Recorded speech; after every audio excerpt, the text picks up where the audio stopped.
สำบายดีพ่อแม่พี่น้องวันนี้โจโทรมาแต่เช้าโจคนบ้านนอกว่าจะพาไปซื้อรถว่าสั่นโอ้โจสิซื้อรถแล้วได้นี่นะให้มากำลังมาหับไอ้โจมือแรกที่มาเจอไอ้โจเห็นกันมันมาหับอยู่นี้มือนี่ก็มาหับอยู่บอลเก่าอีกโอ้อยู่บอลผักเราบอลนี่มันมีดีอย่างไรโจคือว่าติดวะเราก็ไปหลายบอลแล้วนะไปหลายบอลแล้วก็ยังกลับมาอยู่บอลเก่านี่อยู่นี่ที่โจยืนโคโลอยู่นี่ดิมาแล้วเด้อ มีอย่างดีมาอยู่นี่โศกใส่พรเนี่ยโจมักมาอยู่ตรงนี้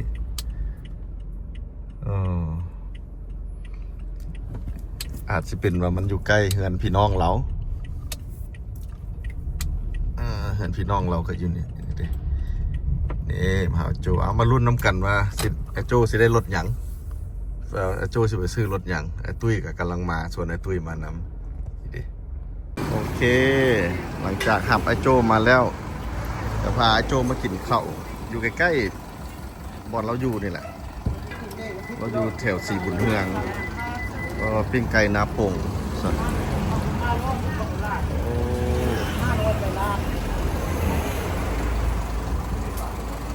ไอ้โจกินข้าวก่อนเนี่ยเขากินมาแล้วกินแนวแซ่บๆลาบเป็ดขาประจำไอ้โจนั่งโปโลอยู่ในฮันซ้อมไอ้โจก่อน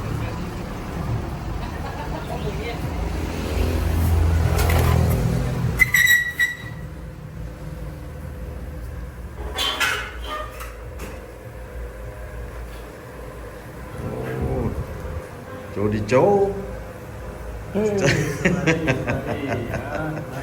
กินนี่อย่างไรดีนะมกปลากับลาบเป็ดโอ้เป็นตะแซ่บเนาะ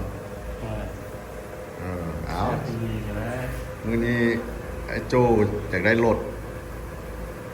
เขาสิมาลุ้นกันว่าซื้อรถนี่ใส่ซื้อเขาได้บ่นี่นะเขาสิไปห้านรถกินข้าวแล้วล่ะ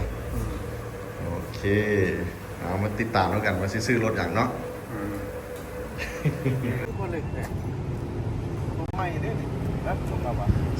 สบายดีทีมงานเขาตอนนี้นี่เขากับมาฮอตบอลขายรถแล้วบัดนี้อ่านบักใหญ่เลยพุ่นฮอนด้านี่ไอโจมาถามรถกันถามราคาก่อนรถนี่มีบักกะหลายด้วยนี่นะ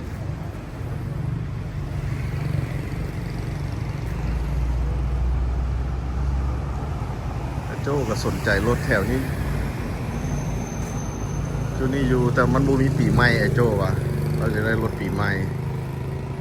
แต่รถอันนี้มันเป็นออโต้ดิมันบ่ได้เปลี่ยนเกียร์ Honda Wave 100นี่มันได้เปลี่ยนเกียร์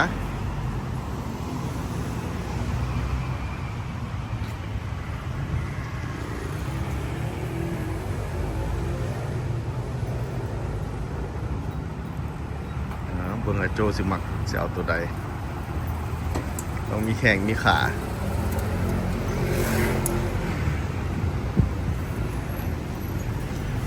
เอาเบอร์จะว่าใครเนี่ย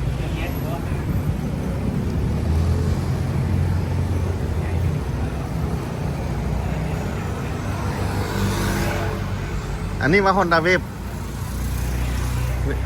แมนวันนี้นี่ดิมี2สีให้เลือกไม่ใช่สีแดงกับสีเขียวสีฟ้านะอาจจะมาสีไหนล่ะไฟนี้มาสีนี้เขาไอโจนี่เพิ่นมาสีแดงเขาจังซี่เขาต้องถามผู้ชิเจ้าของรถท่านจะว่ามันต้องออกเจ้าของรถการออกไอเดียเด้เจ้าของรถขึ้นน้ำเล่าพี่นะแล้วมักสีไหนอันนี้เขาใส่แบบแนวคิดซื้องามทั้งสองยังไงเขาเบิ่งออกว่ารถผู้หญิงรถผู้ชายตัวผู้ได้ยินว่าตัวเบรกข้างหน้ามีเบรกข้างหน้าแล้วเป็นตัวผู้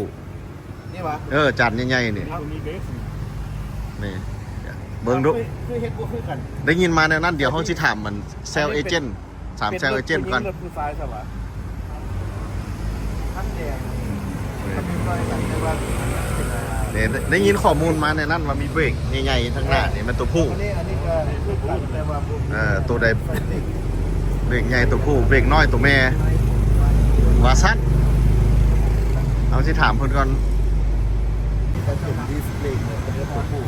แม่นข้อมูลค่อยถูกต้องเสยดิสเบรกใหญ่เลยมันตัวผู้ คันว่าบ่มีดิสเพลย์มันเป็นตัวที่ไหนเป็นตัวแม่ เดี๋ยวดิสเบรกใหญ่นี่ตัวผู้ อันนี้มันดิสเพลย์ ตัวน้อยนี่ตัวแม่ ตัวผู้เด้ออยู่ลาวเนี่ยคันรถวีโก้กันมันเป็นฟูเวียลเพิ่นเอิ้นว่าตัวผู้คันบ่มีฟูเวียลบ่มีอันน่ะฮู้ดังมันนั่นเอิ้นตัวแม่รถคันฟูเวียลน่ะเอิ้นตัวแม่เอิ้นง่าย แต่ตามสัมภาษณ์ไอ้โจ้นี่ไอ้โจ้มักตัวนี้แล้วนี่นะ ๆสีแดงแล้ว ชื่อแพงแดงดีกว่าว่าสัน แต่ว่าเราเป็นห่วงแต่ว่าอยู่คันอยู่ต่างประเทศเนี่ยสีแดงเนี่ยประกันภัยมันแพง อ้าวคือว่าแบบแม่แท้ว่า เอาเป็นรถสปอร์ตเด้อยู่คนมันขึ้นน้ำสีเด้แต่คันอยู่ลาวนี่เด้อยู่ลาวนี่บ่เกี่ยว มันก็ได้ ผมก็บ่เคยได้เห็นว่ามันสีอันนั้นสีแพงไปก่อน โอ้สีรถสปอร์ตสีแดงแล้วมันแพงก่อนมันขึ้นกับยี่ห้อรถนี่บ่ได้ขึ้นกับสี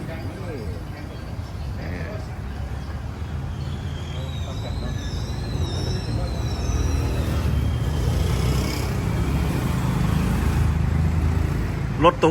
เกียร์ออโต้บ่มีป่ะฟังนั้นจุ๊บไปย่างเบิ่งบ่ไปเจ้าพาเราไปเบิ่งนะ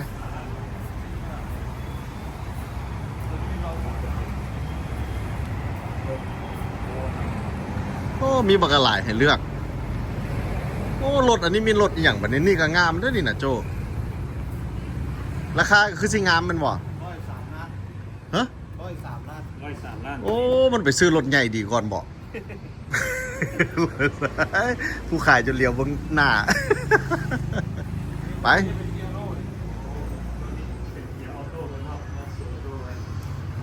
แม่น Honda บ่ แม่นบ่ล่ะ เดโจเอา Honda เกียร์ออโต้นี่เป็นได ตัวนี้คลิกเอา เอามาเวทงามเลย เออ เวทงาม โอเค จะเป็นบูทสกูปปี้เลยก็เลยราคาเท่าไหร่นี่8ล้าน18ล้าน3ล้านจะเป็นกระแสเลยจะเป็นรีโมทเลยจะเนี่ยพวกนี้จะเป็นรีโมท เอาตามใจผู้เกี่ยวมักหยัง ตามใจไอ้โจ มันเวทนะครับ ไป Honda Wave Honda Wave เป็นรถที่ดังอยู่ประเทศลาวแม่นบ่รถคนนิยมขายกันง่าย อันเพิ่นยังเอิ้นอันเวฟร้อยอยู่ว่า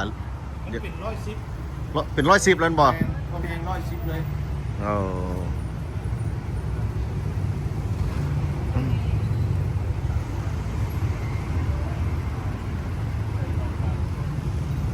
าให้โตพาเราไปเบิ่งคันอื่นแล้วก็ว่าเราบ่มักหลายโจเรามักเวฟร้อยคันนั้น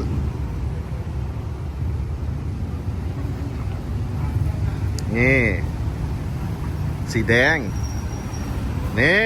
หมอมักแล้วตัวนี้โอเคสดจิกเกียร์เลยนี่นะตัวผู้เรื่องพิง ได้สีแดงความรับเพิ่มเอาออกมาเพิ่มก่อน ใส่มีให้เบิ่งอีกหวะ ก็เอาออกมานอก ออกให้เราเบิ่งมึงดูเราสนใจตัวนี้แหละ สีแดงสีบอลก็ได้สีฟ้าก็ได้สีเขียวก็มี โอ้คักได้โจ้ว้าวคุณนายรถนี้เป็นรถยอดนิยม แล้วก็มันเกิดทนทานอีกรถนี่น่ะเนาะมันขี่ได้มันทน สีแดงที่ได้ทั้งสองคนยิงสุดท้าย มันทนนะรถนี้เป็นไผ่ก็มากสีฟ้ากับงามแต่คนละโมดเอามันบ่ได้ขึ้นน้ สีแดงไว้ก่อนก่อน ำบอกมันบ่ได้ขึ้นน้ำมันไผ่มักนะโจ้ งามกันแน่นอน มา มันบ่ได้มันขึ้นน้ำเจ้าพี่น่ะโจ้เจ้ามักตัวใดมันเอาเจ้าตัวนั้นรถ เอาตรงนั้น ขึ้นน้ำผู้เกี่ยวนี่ น้ำเนาะ แล้วมักสีแดงก็สีแดงแต่ว่าคอยมีความหมายเพราะว่าผมมักสีนี้ นี่เห็นบอกมักมันมักไผ่มักมัน อันนั้นมันหยาดหมด แล้วผู้สาวมันมักเราเห็นบอลน้องอ้อย โจผู้สาวโอ้อันนั้นเสร็จให้เบิ่งแล้วเสร็จเลื่อมๆให้เบิ่งแล้วบัดนี้พุ่นโจตัดสินใจ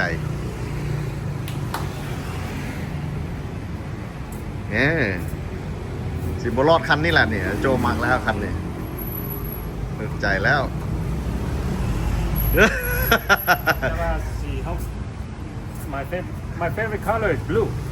ผู้บ่ เอาก็เอาสีฟ้าเลยสนะ no my favorite color is blue but Then I take I like blue. the red. คัน favorite color ก็ take blue เด่นคนบ่ฮู้ favorite color เจ้าเป็นหยังเด้ ที่ว่า โอเคเป็น blue หมด อันที่เอาเรียบเรียบเป็นไงต้องเป็นสีนี้อันเอาเรียบเรียบนะ บ่ อันสีแจ๊ดๆนะเป็นพืชของวัยรุ่น มันขึ้นน้ำหมอนี่นะหมอมักหยังนี่นะพ่อย โอเค I made up my mind I'll take the blue one โอเค เอาสีฟ้าออกให้เราเบิ่งมึงรู้บัดนี้โอ้มีการเปลี่ยนใจอีกกระทันหันนะนี่น่ะกูเกี่ยวนี่นะเอามัน2คันสิเอาตัวไหนสีฟ้าตัวไหน ตัวนี้มียิงเลยตัวนี้มียิง ตัวผู้โอ้มีเปลี่ยนใจอีก มันเรียบ นี่เห็นเราเบิ่ง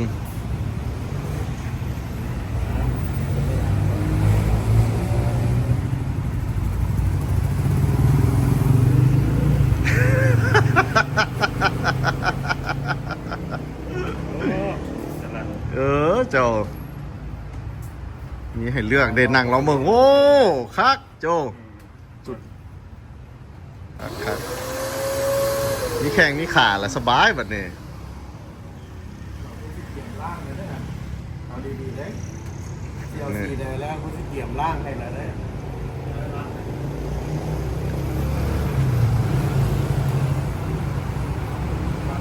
เดี๋ยว แล้ว เร ก็ ด เต็มทางอีก เดี๋ยวเรดนี่ก็งาม นี่เอาอีก โอ้โจตัดสินใจยังบ่ได้เด้อนี่นะมีแดงกับฟ้าให้เลือก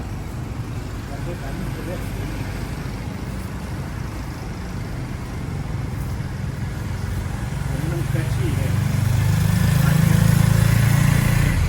เราเสร็จเด้มันก็เลื่อมเราเสร็จมันเลยเลื่อมก่อนเราเสร็จให้ได้น่ะโอ้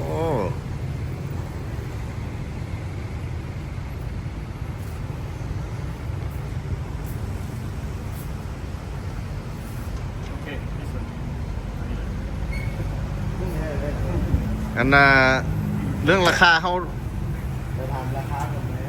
เช็คถามราคาก็เพิ่นก่อน แม่จะค่อยเอาไปล่างไป ลมเรื่องราคากันก่อน เรื่องใจแม่ใจ มาน้องซ้าย แม่ที่ว่าตัวนี้กับ33ล้านเนาะแต่ว่าเขาราคาธรรมดา33ล้าน530เขาดูใน500,000นี่เขาแถมเชือกพวกก้างฝาน้ำมันเครื่อง ลุดเทือสุดท้าย อีกได้บ่ ชุดละ มันสุดแล้ววะหัน แมนชุดละ สุดความสามารถตัวเราวะ แมน โอเค 33ถ้วน 32ล้าน32ไหลตัวนี้เพิ่นเขาขายทรงสุดมันจะซื้อตัวนี้นะ แต่คัน32 5ก็คือสิได้เห็นเนาะครับเพิ่น ยอมแล้วชุดละนี่นะ แกงหัวแล้ว เอาที่แถมเขาแถม สู้ เครื่องน้ำมัน เสีย เครื่อง พั มาน เปลี่ย นี้ น เล เลย ย เขาเจ้าของบรุษแล้ว เออ อันนี้สู้หลุดออกมาก่อนเลยแล้วก็ราคามันจะไปสู้ออกมาน้ำหลังเพิ่นก็บรุษแล้วแล้ว อืม เจ้าก็สิเอาอยู่แล้วอะนะ แต่ว่า เรายังบ่ได้ไปห้านแรกได้นี่มานี่นะ เจ้า ห้านอื่นนี่สูงกว่านี่บ่เจ้าว่า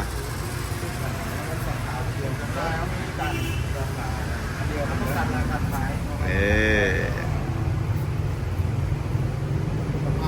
เอา FC พากันคอมเมนต์มาใน FC ให้โจ้รถสีหยัง FC เขา FC ไอโจ้ลองมาคอมเมนต์ ตัวนี้ตัวมียิงเนาะ ลองเบิง ตัวนี้ของมียิง ว่าให้ไอ้โจ้เอาสีแดงบอกคือสีฟ้ารู้สึกว่าไอ้โจ้นี่เปลี่ยนไปเปลี่ยนมาด้วยในใจนี่นะ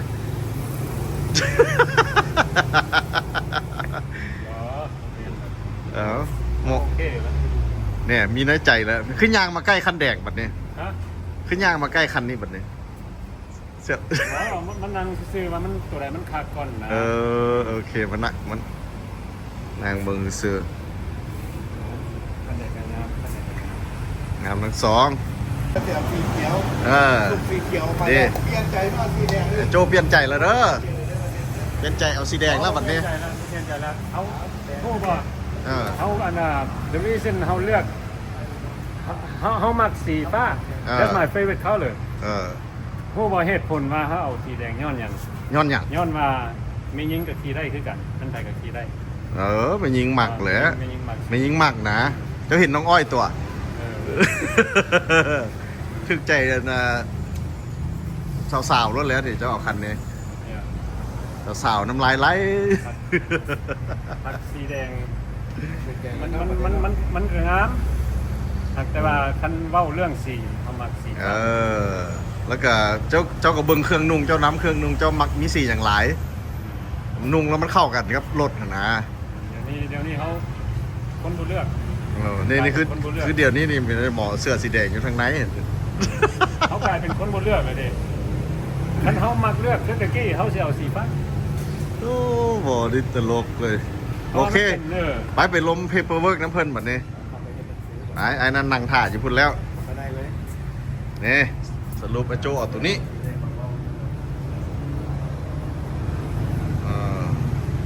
โอ้คือตอนไอ้โจจ่ายเงินแล้วบัดนี้30 ล้านทวนรถเพิ่นนี่รับประกัน18 เดือนเนาะรับประกัน18 เดือนรถใหม่ๆงามๆเลยรถนี้เป็นรถที่ยอดฮิต อันนี้ฝ่ายมัน คนนิยมเพราะมันใช้งานได้ดีทนทานรถฮอนด้าเวฟ เมาเลยเนี่ย3 ล้านต้องเมากันเลยสนะล้างรถโอ้อยู่นี่เขาเจ้าเอิ้นว่าล้างรถ ฮะ ล้างรถใหม่ โอ้ ล้างรถใหม่เมื่อแรงนี่เลย ไม่เห็นสมอง เพราะว่าเขาเจ้าคนอยู่นี่เขาเจ้าซื้อรถใหม่แล้วเขาเจ้าว่าล้างรถใหม่ต้องมี แล้วเป็นไผ่ล้าง กันฮะ เป็นไผ่ล่าง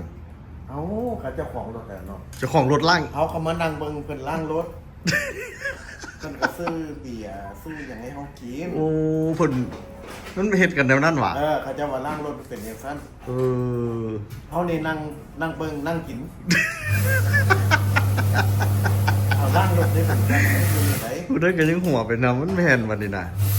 ซื้อพอใจ ซื้อรถแล้วมีไปล่างรถอีก โอ้ถามเบิ่งแม่ไปถามสาวเบิ่งดูล้างรถเฮ็ดได้ไดซั่นน่ะ ล่างรถก็ เดี๋ยวนี้อ้ายซื้อรถใหม่อันวิธีล้างรถแนวไหนกัน บอกให้เพิ่นล่างรถให้แหล้วนี่ให้เพิ่นล่างก่อนเฮาสิออก มันก็สิล่าง ให้เพิ่นล่างสิงาม ล้างเลยน่ะเขาเจ้าสิคือ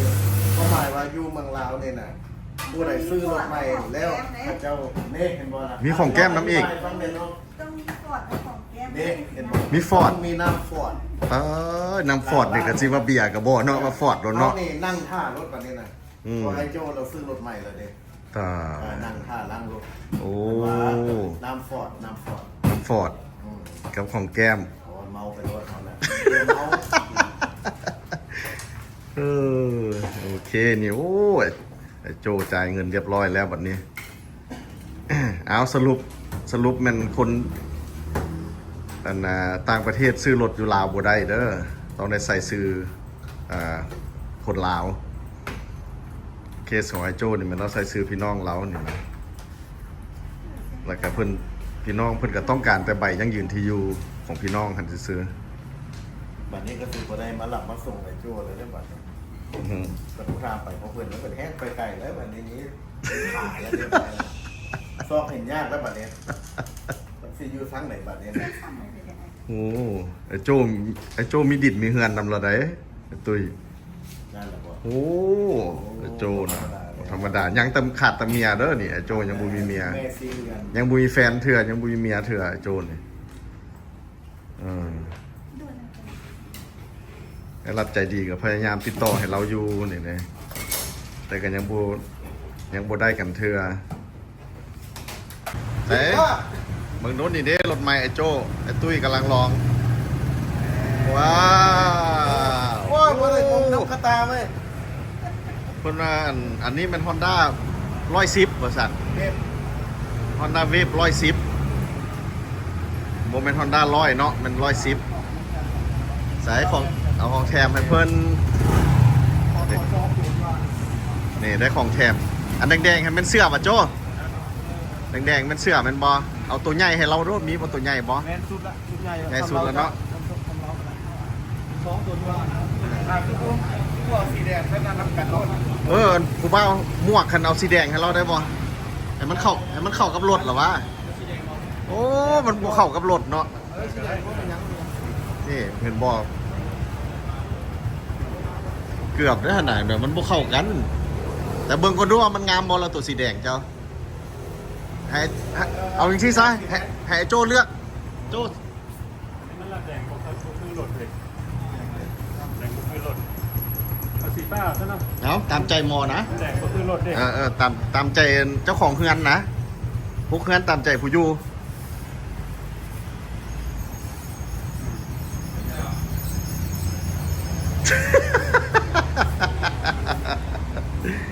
ว้า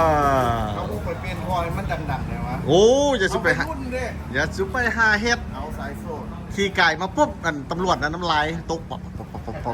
น้ำลายไหลแล้วก็ไปขี่รถวัยรุ่นนะกงน้อย อันนี้ก็สำหรับ point A to point B ซื้อ ๆโอเค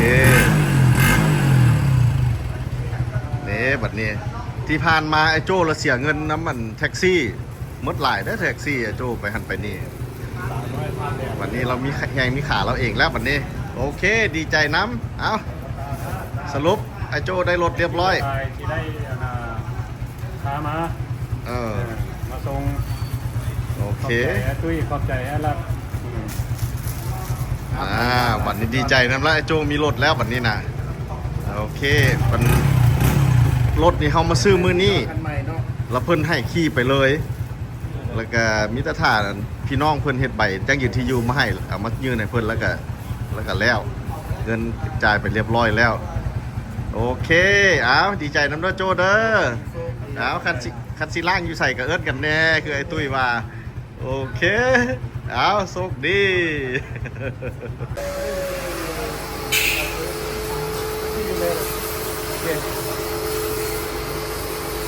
เรียบร้อย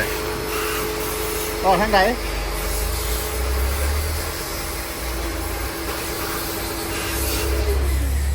โจ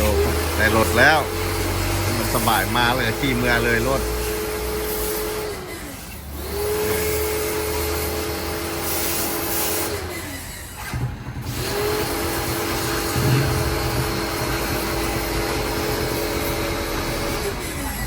โจ้ถอยหลังออกคุณรถโจ้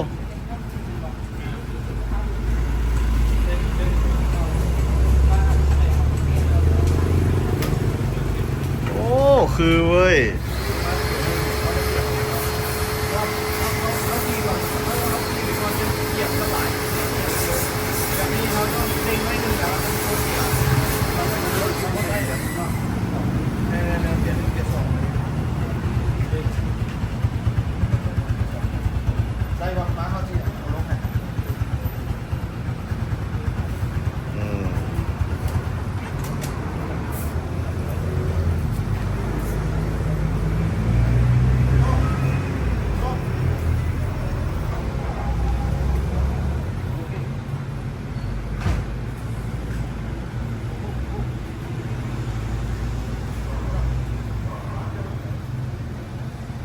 แล้ววันนี้โจแข่งมีขาแล้ววันนี้นะเดี๋ยวขอบใจเด้อน้องทรายเด้อ ใจละลายช่วย เปิดออนฮอนด้าเว็บ110โมเมนต์เว็บ100เนาะ110นี่มันออกใหม่บอกแต่กี้มัน100 เขาออกข้างแรกคือ เขาออกปีไหน ปีที่เลยปี2025 2025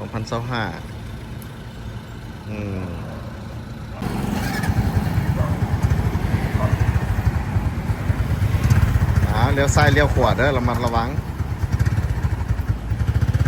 ขับเป็นอยู่บ่ล่ะ ขับเป็นอยู่บ่โจ้